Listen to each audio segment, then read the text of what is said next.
6 बाहिम्मत और तंदुरुस्त इंसान। मिसाल नंबर 1, मनोहर एच एक बॉडी बिल्डर था। इसका कद 4 फुट 11 इंच था। ये 1912 में पैदा हुआ और 2016 में 104 साल की उम्र में फौत हुआ। ये दुनिया का मौमर तरीन बॉडी बिल्डर था और आखिरी उम्र तक नौजवानों से ज़्यादा वज़न उठाता था, जबकि मेडिकल साइंस बताती है कि उम्र बढ़ने से मसल्स और हड्डियों में वज़न उठाने की सलाहियत कम हो जाती है। डॉक्टर 70 साल की उम्र के लोगों को वज़न उठाने से रोक देते हैं। उनको चलने फिरने, पतलून और शलवार पहनने में भी एहतियात का कहते हैं।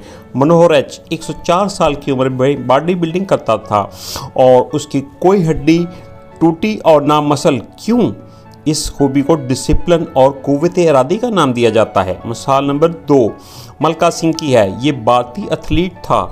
ये 1929 को मुल्तान पाकिस्तान में पैदा हुआ और 92 साल की उम्र में 2021 में चंडीगढ़ में फौत हुआ। यह भी अपने मरने तक जॉगिंग करता रहा। इसका ये दावा था कि इसने पूरी ज़िंदगी कोई मेडिसिन नहीं खाई। वो कहता था कि अगर मुझे सर में दर्द होता तो मैं 2-4 किलोमीटर जॉगिंग करता। जबकि मेडिकल साइंस कहती है कि बुढ़ापे में इंसान को अपने टखनों घुटनों पर ज़्यादा वज़न नहीं डालना चाहिए। तीसरी मिसाल जिम आरिंगटन की है। इस अमेरिकी की उम्र 90 साल है। बचपन में बहुत कमज़ोर और सुकड़ था। इसके दोस्त उसको सिकनी बॉय कहते थे। इसने 13 साल की उम्र में बॉडी बिल्डिंग शुरू की, जो आज तक कर रहा है। ये world set professional body builder के टाइटल से गिनीज बुक का वर्ल्ड रिकॉर्ड में भी शामिल है। इसने 62 मुकाबलों में 16 अवार्ड जीते। चौथी मिसाल विगिस्टर ने 65 साल की उम्र में जॉगिंग शुरू की। इसने 36 गोल्ड मेडल जीते। इसने 87 साल की उम्र में बॉडी बिल्डिंग शुरू की और अपने मरने तक जारी रखी। इसका इंतकाल 96 साल की उम्र में हुआ। इससे पूछा गया कि 93 साल की उम्र में बॉडी बिल्डिंग अच्छा आइडिया है। इसने कहा यह शानदार आइडिया है। इसने भी पूरी ज़िंदगी कोई मेडिसिन नहीं ली। ये दुनिया एक हैरत कदा है।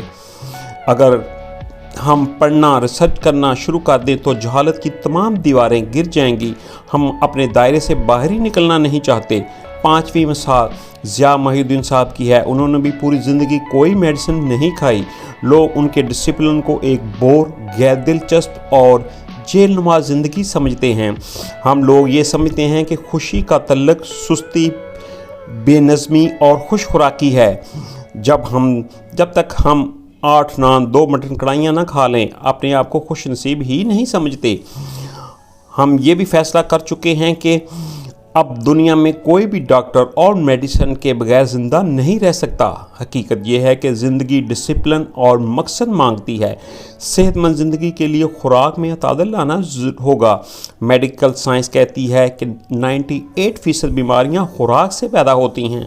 आप खाने पीने में डिसिप्लिन ले आएँ, आप लंबी और सेहतमंद ज़िंदगी बसर करेंगे। छठी मिसाल हकीम सईद हैं। उन्होंने 80,000 खतूत लिखे, 196 किताबों के मुसन्नफ़ थे। वो अंग्रेज़ी और उर्दू के साथ मैगज़ीन भी एडिट करते थे और इसके साथ मतब भी करते थे। वो एक नाश्ता, एक खाना और हफ्ते में 3 दिन रोज़े रखते थे। डिसिप्लिन वाले लोगों की ज़िंदगी बोर नहीं होती, बल्कि वो इंजॉय करते हैं और दूसरों भी उनके साथ कंफर्टेबल होते हैं। ज़िम्मेदार लोगों के साथ आपकी ज़िंदगी अच्छी गुजरती है।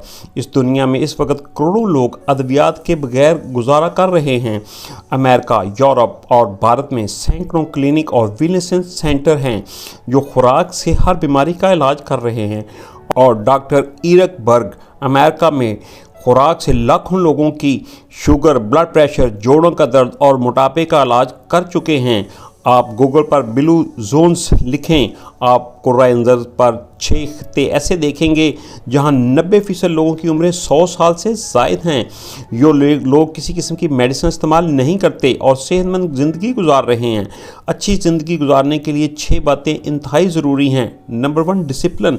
कायनात का पहला असूल, सूरज, चाँद, सितारे सब इसके पाबंद हैं। नंबर 2 खुराक कम खाएँ, क्योंकि इंसान को दुनिया के तमाम जानदारों के मुकाबले में कम खुराक दरकार होती है। Number 3 exercise. अगर ये नहीं करते तो ज़िंदगी आपको गुजार रही है, आप ज़िंदगी को नहीं। नंबर 4 अपनी तकलीफ़ों का इलाज नेचर में तलाश करें। अगर हल्दी वाला दूध से सेहत मिलती है तो विटामिन क्यों खाएं। नंबर 5 अपनी मर्जी के काम आखिरी वक्त तक करते रहें। नंबर 6, अल्लाह के सिवा आपका कोई सहारा नहीं होना चाहिए। ये नुस्खा दुनिया के करोड़ों लोग इस्तेमाल कर रहे हैं और इसके नताइज हैरान कुन हैं। वीडियो अच्छी लगी हो तो सब्सक्राइब और लाइक कर दें। शुक्रिया।